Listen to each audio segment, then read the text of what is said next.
خونه‌ش هم فاصله نداره با اونجا. خونه برادرم با خونه اون فکر کنم اگه اشتباه نکنم چیزی معادل 700 متره.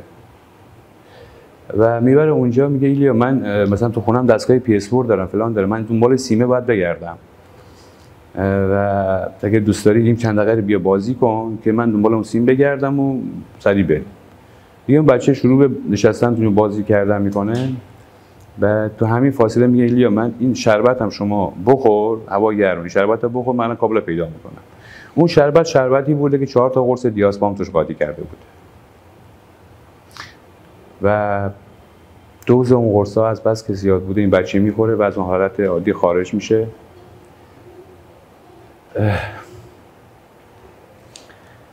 و اون چیزی که نباید پیش می اومد که شد.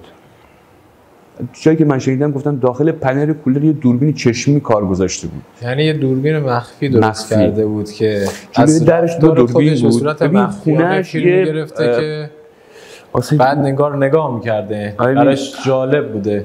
2 تا دوربین که جلوی خونه‌اش یه شکل مخوف مانندی داره.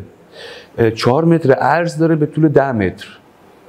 شبیه یه کانکس ماننده، یه ندامتگاه. من نمیدونم اصلا خونه دیگه 4 متر عرض ما نداریم. و جلوی این خونه‌اش دقیقاً 2 تا دوربین به 2 طرف کوچه که یکی این ور بگیره یکی اون ور.